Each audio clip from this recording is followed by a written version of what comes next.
Hello and welcome to a new video. We are going to be running the Camaro SS at Silverstone National. We're going to be finally finishing this muscle car challenge that I started. Fun fact, this is the third time I've had to record this due to audio issues, so hopefully this is going to be the last time. We're not going to tune it, we're just going to run right into it. So, I do already have a base advanced tune on this from a previous run. I think this is the same tune I was running with when I did the Ron K video. So we're just going to test it out and see what needs to change. Now, a little info on this car. It's not the most impressive stat-wise of the three. It might be middle of the road because the Challenger is a concept car. But on paper, this should be losing to the not the Camaro, to the Mustang. I'm driving the Camaro. So now I'm doing I'm going to call what should I call this? Oh, scouting run. That seems good. So a little note about this car too is that on Silverstone National, some cars end up starting in the grass by the time it gives you full control. You saw it there at the beginning, and you'll see it a couple more times. For some reason, faster cars in this game just put you in the grass before you even have control. So, with that in mind, I kind of already went ahead and spoiled how well this car is going to do. And if you look at the time up here, you'll see, before I've even dialed it in, I'm already at 53 seconds. Which is far exceeding what I could ever expect to get out of the other two cars. And I know I can push this a lot further.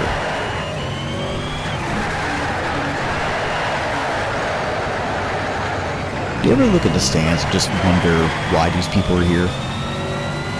Because I've had that thought numerous times. I'm just one dude in a Camaro doing hot laps around Silverstone National, and these stands are packed. Look at this. These people pay money to see me do this. What kind of value are you getting out of this? I think you wasted your money, but that's just me. Especially those guys right there. Look at that. They're way in the back. And we're coming out of left field, or not left field, whatever the straight's called. And I'm going to be hitting around 160. Those guys, I hope they got a good price for those seats, because they're nowhere close to the action.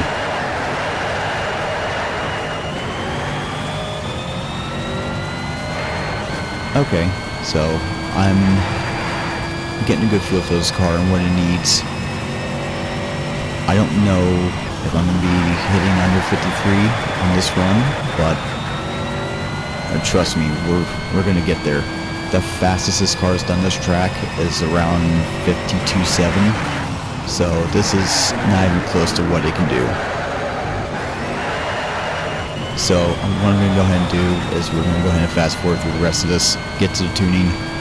I'm not going to talk about it at first because I end up restarting rather quickly, and I won't have enough time to get everything out that I want to talk about. So when I come back, it will be with run number 3. So sit back, enjoy this whatever music I choose. It's probably going to be Aftershocks. So anyway, here's Aftershocks.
Okay, welcome back to that. So now we're going to have an opportunity to really talk about all the changes I made.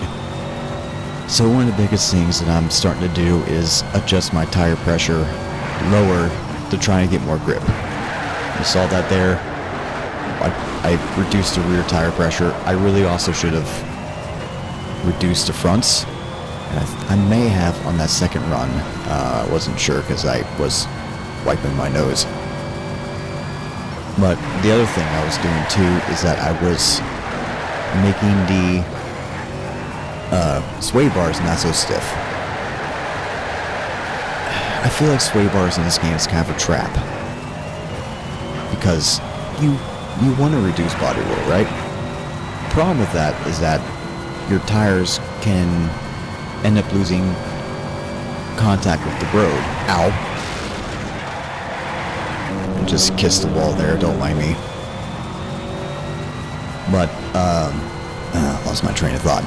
But yeah, going back to it, stiffer rear sway bars can sometimes make your tires lose contact with the road when they're hard cornering, because it's trying to keep both tires more or less connected.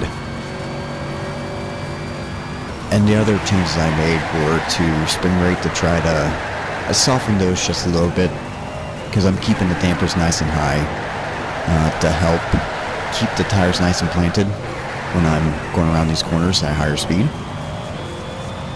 And the other thing I did is I was trying to change my gearbox a bit to make it a little more smooth. As you saw earlier, I had 6th gear was a little long, so I changed it to make it a little more consistent with the other gears. I'm trying to find a good top speed that allows me to reach almost my max before the end of the straight coming up here. That way I know I'm maximizing the acceleration of the car to its fullest potential. And so when I made that change last round, and the reason why I restarted so quickly was because I was capping out at 155, which is just a little too low. But this one feels a lot better. I might end up going back into the lab and doing some tuning, but we'll cross that bridge when we get there. Shouts to the people in the stands. You have patience. I'm in there in the pit lane trying to make changes in my car, and they're just sitting there chilling. And I believe Silverstone's in England somewhere, and probably one of the few rare days that it's a beautiful day out, not raining or anything.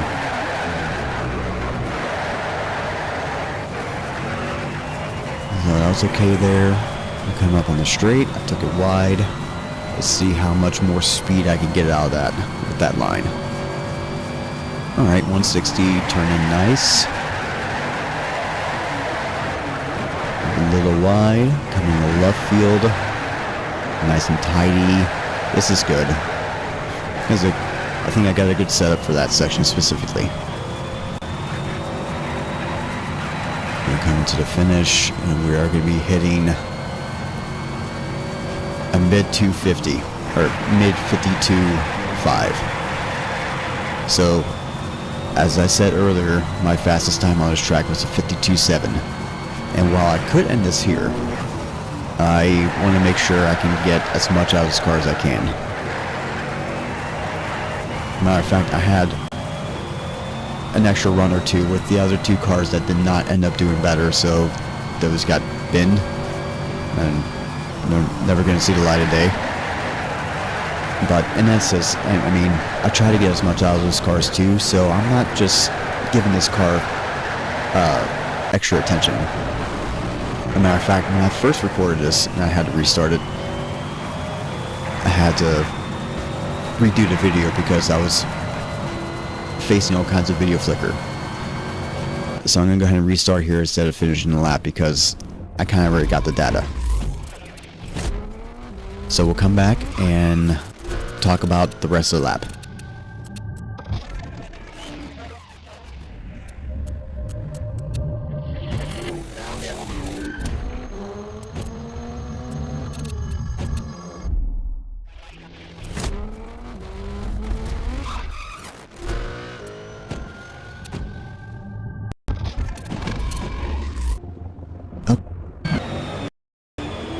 Okay, welcome back.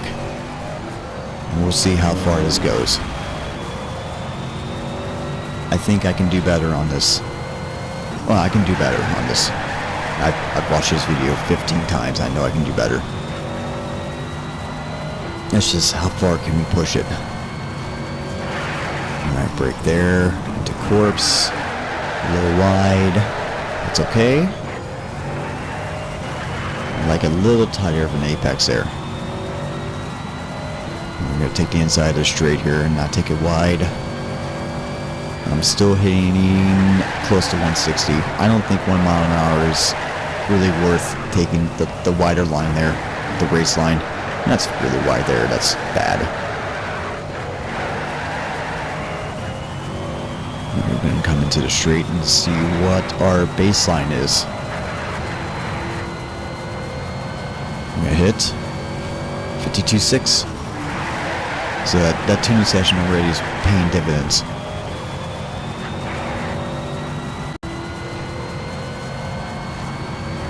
Alright, we're going to brake here. It's a little late. And that's fine. Kept it nice and tidy. I even saved a little bit of time. Not a lot, but some. Alright, coming into... This corner is not left field. I don't know what it's called, but it's going into left field. Well, that's good. That's the line I want to be taking. This is good. I'm keeping nice and tidy and good. Oh, that's another change I'm making was to the diff. I'm trying to figure out this wheel spin issue I've been having with these cars. Okay, 52.27, that's really good. And I think I could push it even further. Alright, coming in low, corpse, yes, alright. Lost some time. Go straight.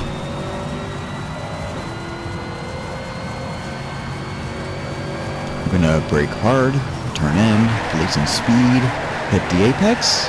No, that's alright. I'm gonna keep it, I saved it a little bit, but I would like to keep it a little more tighter there. See, do I try to, yeah, try to claw back a little time there by cutting that corner a little bit. It's risky in this car because it's a little wider than what I'm used to. It's an okay entry there. I believe it's called maggots. Brake here. No drama. Just a little more wheel squeal through that section.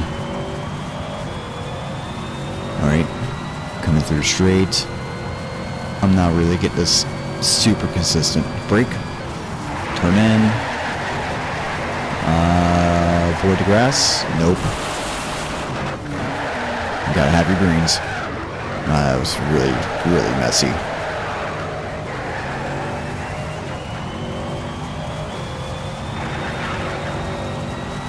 Alright, and let's see how much time did I bleed. I bled time, I'm still hitting a low 53. This car's fast. It's not even close compared to the other two muscle cars. Okay, brake. Turn. Okay. We saved a 10th. Almost 2 tenths. And the straight we're gonna save, I hope. Almost 2 tenths. Touch grass. Eat that curb. Come around. I'm gonna keep it tidy. That could have been a little faster. Alright. Can I... well, do it a little better. That's a good entry.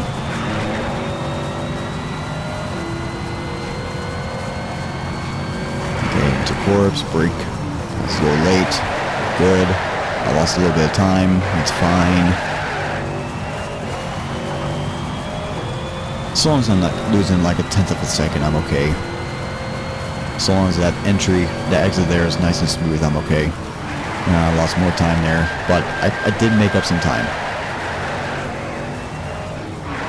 Which means I really have to save time here to get some kind of not record, but some kind of personal best with this car. But yep, making the extra risky cut there. And we have, wow.